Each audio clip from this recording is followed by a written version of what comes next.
Hey everyone, Minutia Minute here, coming at you guys with another week in the 365 movie challenge.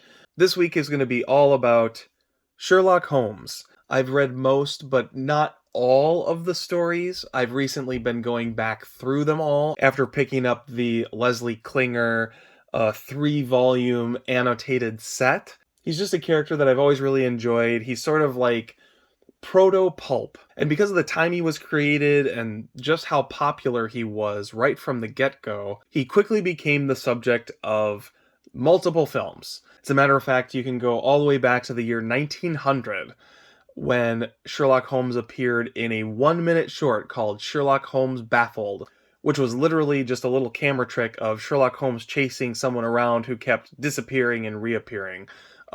Classic little film short. If you've never seen it, it's very easy to find on YouTube, and any number of Sherlock Holmes Blu-rays, it has a habit of showing up as a special feature. As far as the movies go, I've always been a big fan of Basil Rathbone as Sherlock Holmes. He starred, as you can see, in 14 different films, so if I had never seen these movies before, this would literally take 2 full weeks in the 365 movie challenge. Just a huge slew of movies that came out over the course of the late 30s and early 40s. He also was on a radio show, which you can find several episodes of. I used to listen to it all the time when I was a kid. But my all-time favorite interpretation of Sherlock Holmes actually has to go to the Jeremy Brett rendition of Sherlock Holmes in the television series from the 80s and 90s.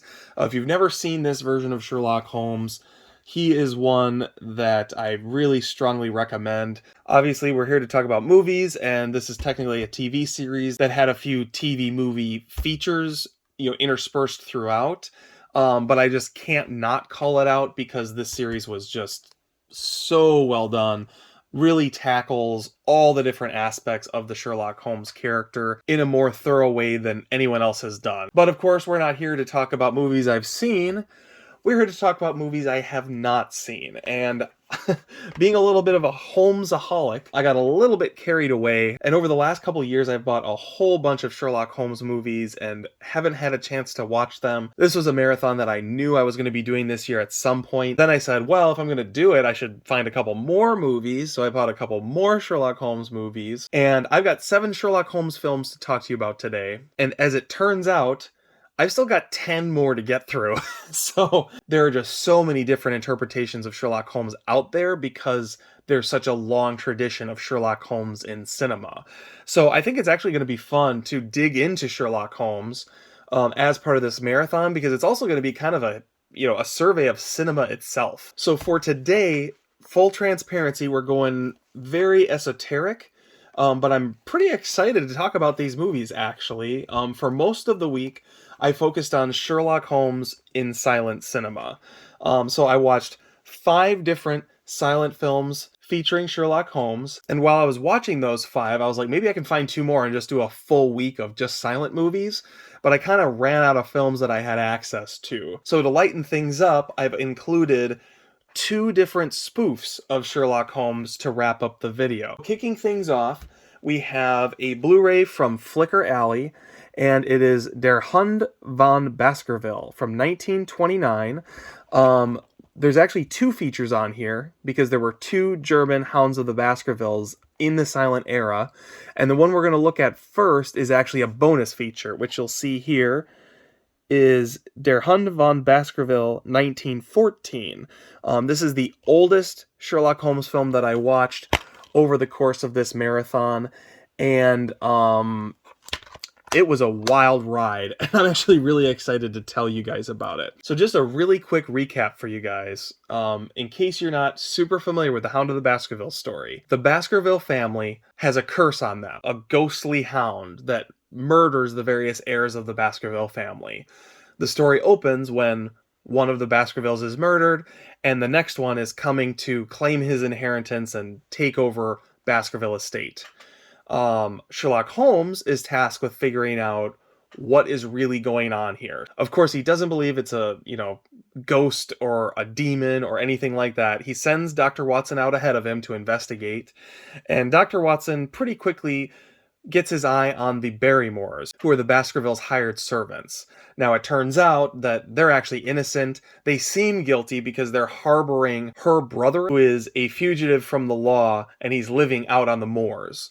So they're doing all this suspicious stuff, but it's actually to protect this family member, whereas the real killer, whose name is Stapleton, is keeping a dog underground on his property and letting it out and sicking it on the Baskervilles. He is actually a Baskerville himself, and he wants to claim the inheritance. Sherlock Holmes is largely absent from the first half of the story. He shows up disguised as someone else, and it turns out he's actually been investigating this whole time alongside Dr. Watson, and he's just been doing it undercover. So he reveals himself, he reveals Stapleton. Turns out it was just a regular old dog. So for the 1914 film, Sherlock Holmes and Dr. Watson are absent, period, until halfway through the movie. There's no point where they try to hire Holmes or he sends Watson or anything like that. They literally are not in the movie until about halfway through. And the reason for that is the first half just focuses on the Baskervilles. Charles Baskerville is killed. I think it's Henry is the son. Henry shows up to take his place, and Stapleton attempts to have him killed by way of this hound and fails. And so then Stapleton decides, I know what I'll do. I'm going to disguise myself as Sherlock Holmes and attempt to convince the Baskervilles to hire me to solve the case so I can get close to the Baskervilles and kill him. Best of all, he can frame Barrymore for the attempted murder. And so in this version, Barrymore isn't a red herring, he's a patsy. Which is completely bizarre. Stapleton has mutton chops. The version of Stapleton where he's pretending to be Sherlock Holmes, he just doesn't have mutton chops. And somehow no one recognizes this guy. It's kind of comical. And so then after this whole, hound plot doesn't work, he starts putting bombs in chandeliers and just all kinds of crazy things to try and kill Henry Baskerville. It literally feels like a Looney Tunes cartoon as you're watching it. The only reason the actual Sherlock Holmes gets involved is because he reads in the newspaper that someone's pretending to be him, and so he goes out to figure out what the heck is going on. And after Stapleton tries to blow up Henry Baskerville, tries to poison Henry Baskerville, Sherlock Holmes realizes that the only way he can beat this fake Sherlock Holmes is to disguise himself as Stapleton. And it's this just crazy farce of a plot. There's almost no investigation, no crime detective work. It's just people in wigs playing tricks on each other. It's just this very, very weird movie. Really, really fun to watch. If you're into silent movies, I would definitely recommend it. It's not that long. It's also actually very interesting to watch because the head cinematographer on it was Karl Freund, who went on to do Dracula, The Mummy, Key Largo. I mean, so many classic films of, the late silent, early talkie era. Karl Freund is someone who, the impact he's had on cinema can't be understated. And, this is his work from 1914. It's super primitive, but there's also these little moments where you're like, oh, like that was clever how that shot was set up. Unusually clever for a movie from 1914. Now, in case I didn't say it before, we're doing these movies chronologically. So next up, we're going to skip ahead to another Flickr Alley release, and that is Sherlock Holmes from 1916. This was previously thought to be lost. It was only recently recovered. The film actually is in pretty great shape for the most part. I mean, there are some parts that are in better shape than others, but nevertheless, really an impressive outing on the part of the San Francisco Silent Film Festival. And the thing that makes this movie particularly significant is this film stars William Gillette. And if you don't know your Sherlock Holmes history, William Gillette is really the first face of Sherlock Holmes. William Gillette wrote, starred, and I think directed Sherlock Holmes for the stage. Basically, the first adaptation, it was just called Sherlock Holmes, and it blended all kinds of different Sherlock Holmes stories to create a well-rounded stage play. It's not like a whodunit for the stage. It's really just a traditional stage play in, I want to say, 3 or 4 acts. By the end of it, Sherlock Holmes ends up marrying the woman who he's helping rescue from the situation that she's found herself in with Moriarty and his goons. So traditional theatrical comedy ending. It's an interesting script because, it lives in two different worlds. It's taking this pulp detective figure and transposing it into a very traditional stage play setting. And so he did this play for years. This is what everybody used to think of as the definitive Sherlock Holmes, is William Gillette.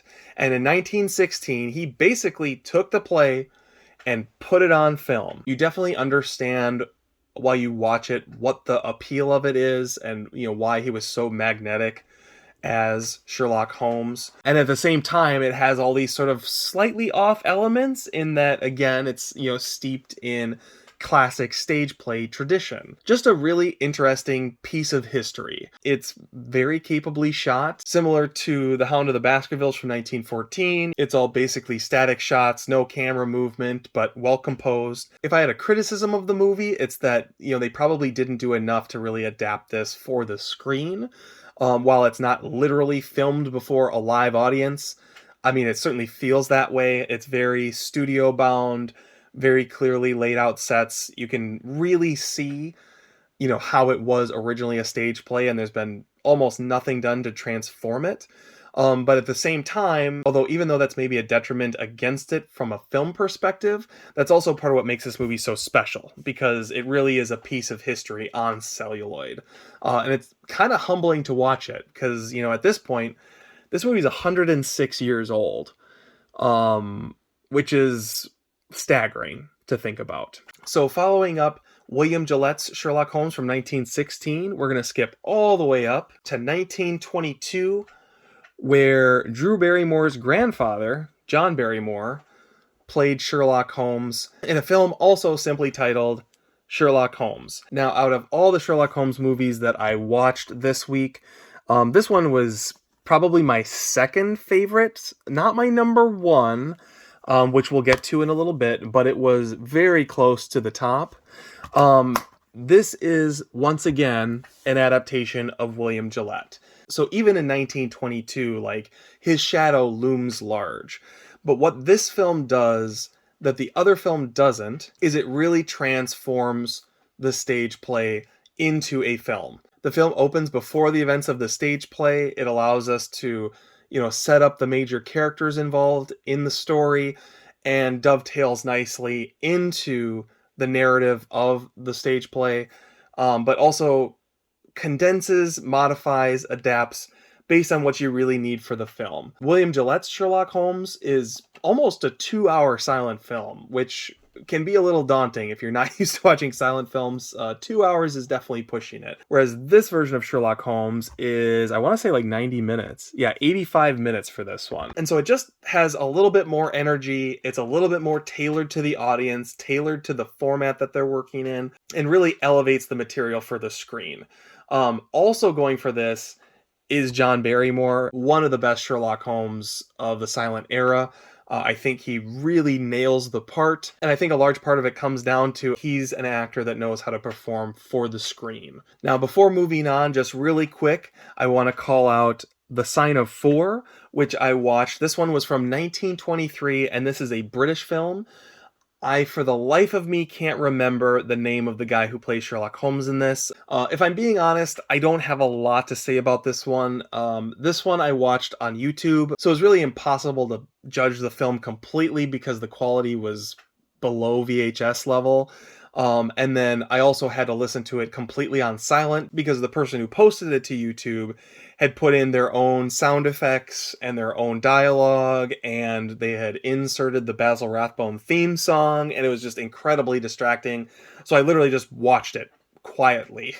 It wasn't the best experience ever, and overall it was a pretty straightforward adaptation of The Sign of Four. It definitely felt the most dated. There was just a lot of blackface in it, and whiteface, because even the white actors, they painted a pale white and gave them black lipstick. Probably the most memorable element of it was the ending with the boat chase, which happens in the novel, I'm pretty sure. But of course, in this, it's an extravagant, over-the-top boat chase. Literally goes on for probably 15 minutes, just these different speedboats in the Thames, which got pretty tiresome. It actually kind of reminded me of The World Is Not Enough, like the boat chase in the beginning of that movie, just not obviously nearly as flashy, but similarly excessive, which was kind of an odd one. All in all, this was worth watching strictly from a historical perspective. As you can tell, based on my kind of lack of overall opinion of it, it's not really a movie I'd recommend going out and finding.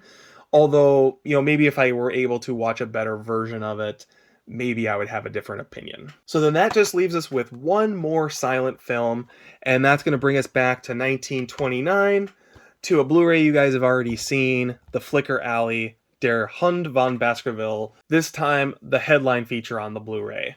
So this was my number one favorite version of Sherlock Holmes I watched from the silent era. The guy who wrote the crazy script for the 1914 version had previously written a German play adaptation of The Hound of the Baskervilles. And I'm not quite clear if the stage play was similar to that 1914 movie or if he just wrote a completely different script or whatever. But in 1929 he came back, wrote another Hound of the Baskervilles script and directed it, and this film is the result. And it's crazy because this might be the definitive Hound of the Baskervilles. It feels very closely related to the Hound of the Baskervilles that Basil Rathbone did, which was, I think, the first of the Sherlock Holmes movies that he made. This is just the classic story that you're familiar with, but then layering on top of it just an incredible amount of gothic atmosphere.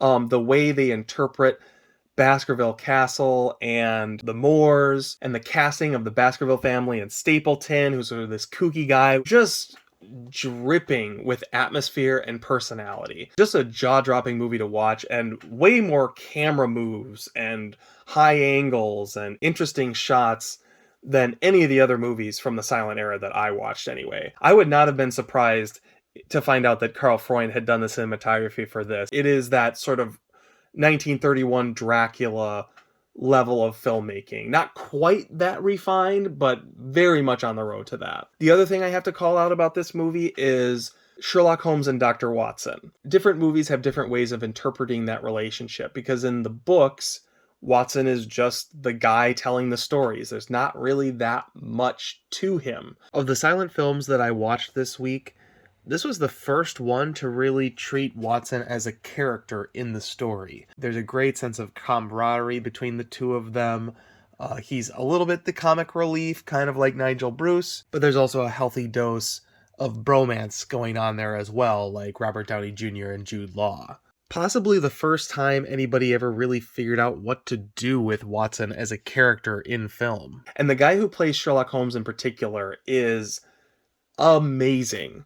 With a capital A. He has grit, and he has a fascination with detail and detective work that you can just read all over his face. But then he's also playful. There'll be times when, the villain commits some kind of horrible act, and Sherlock Holmes observes the situation and laughs with joy because he's so excited to be digging into this case, or he's amused by, what this criminal thinks he's getting away with. 70% Basil Rathbone with just 30% of that Robert Downey Jr. charm. So then that brings us to the two spoofs that I watched. This was my rewatch, but I had not seen this movie since it was on VHS. Never saw it on DVD, not actually sure it came out on DVD. And so I was really excited to pick up this Olive Films Blu-ray of Without a Clue, starring Michael Caine and Ben Kingsley. If you've never seen this movie, I really can't recommend it enough. It's just a really, really entertaining, funny, classic TV movie level in terms of like the set direction and the actual directing of the film. But what it lacks in production value, it really makes up for with a great cast and a great script. I want to say this is actually produced by ITV Studios, who produced the Jeremy Brett Sherlock Holmes that I talked about earlier. And with this movie coming out in 1988, it definitely feels of a piece with the Jeremy Brett, but with a great twist. Ben Kingsley plays Dr. John Watson, a man with all the talents that we think of when we think of Sherlock Holmes. Now, because he doesn't want to jeopardize his medical practice, but still wants to solve crimes, he invents the character of Sherlock Holmes out of thin air and hires an actor, Reginald Kincaid, played by Michael Caine, to pretend to be Sherlock Holmes. So basically, Ben Kingsley's the brains, and Michael Caine is just an actor and an idiot, basically. Michael Caine is completely high on his own ego, and treats Dr. Watson terribly. Dr. Watson wants to be rid of him, and despite basically hating each other, they have to work together to stop Professor Moriarty, who in this is played by Paul Freeman, who is actually a really great Moriarty, although I can't look at him without thinking of Ivan Ooze, now that I know that he was in the Power Rangers movie, which I never realized until I was an adult. And of course, the second I get that out of my head, I go right back to Raiders of the Lost Ark. So it's a little disjointed in that way, but not due to his performance, it's due to the baggage that I bring to the movie, if anything. There's a certain point where Michael Caine has to start solving clues on his own because Dr. Watson is off on his own. And even though he's the figure of comedy in this movie, his character steps up to the plate in a way that's believable, it's still funny, and evolves the character and the story along the way. Just a really, really well-written story that if you're a fan of Sherlock Holmes, it'll put a smile on your face. And there are a lot of elements to it that really reflect on real life because, Arthur Conan Doyle was Sherlock Holmes in a sense. Like, all of this came out of his head. He had an eye for deductive reasoning that he would, explain through the course of his stories. It all came from him. But at the same time, he didn't like Sherlock Holmes. Like halfway through the adventures of Sherlock Holmes, like he was writing letters to his family saying, all I want to do is kill this character. And they're like, no, don't do it. He's your paycheck. And of course, he famously did kill Sherlock Holmes and then famously brought him back and started, milking that cash cow even more. So the love-hate relationship Arthur Conan Doyle had with the character is in a weird way reflected in Without a Clue with Dr. Watson and Sherlock Holmes as they are a pair in the film. So just a really smart movie. Can't recommend it enough. Go check it out. The last movie is terrible. I hesitate to even say anything about it because there's literally no point. But here we go. I watched Holmes and Watson starring Will Ferrell and John C. Reilly. We're jumping all the way up to, what is this, 2018, something like that. I know this movie won a bunch of Razzies or was nominated for a bunch of Razzies. There's a code, by the way, if you happen to want to watch this, you're welcome to it. Yeah, what can I say about this movie? I really like to keep things positive, and I honestly don't know if I can think of a single nice thing to say about it. For me, comedy's tough. I don't see a lot of comedies I like, because to me, it's still a movie. Like, the whole Anchorman style of humor is not funny to me. It's irritating, because first of all, it's just random stuff that people are saying, and that's why it's funny. Like, there's no real reason or cleverness. It's just, like, throwing stuff at the wall to try to get a laugh out of you as opposed to tell you a joke. For the most part, these types of movies, there's no real character progression or, consistency of characterization, plot structure, narrative. Like, it just doesn't matter because it's just people mugging for the camera. And usually there'll be some cursory element that's, intended to make you think that this movie has a plot or think that there's a character arc. But it's so superficial, heavy-handed, and lazy that, in my opinion, it doesn't count. And that's what this movie is. Like, everything I just said about movies like this movie is that movie. I didn't laugh once. I don't recommend it. I can't. There's nothing nice to say. Sorry. Other than Holmes and Watson, I watched a ton of great Sherlock Holmes movies this week. Biggest recommendations being Without a Clue, if you haven't seen it. Get a clue and go see it. They're Hund von Baskerville from 1929 and Sherlock Holmes from 1922, starring John Barrymore. So I hope you guys enjoyed this deep dive on Sherlock Holmes, Silence, and Spoofs. I will be back sometime soon with another round of Sherlock Holmes that will probably be focused mainly post Basil Rathbone, because the Basil Rathbone really left a lasting impression on the character that everything afterwards up until really Jeremy Brett almost was a reaction to, because it felt like the definitive Holmes had been done. So you get a lot of interesting sort of play on Sherlock Holmes concepts and characters, and alternate versions where Sherlock Holmes has to meet with Sigmund Freud or Jack the Ripper, or just weird outside the box ideas like that. So I'll probably do a whole week on those. Whether or not it's next week yet, I'm not sure, but there certainly will be a part 2 to this survey of Sherlock Holmes films that I'm doing. Be on the lookout for that. In the meantime, I hope you guys have a great week in movies, and thanks so much for watching this video. Have a good one.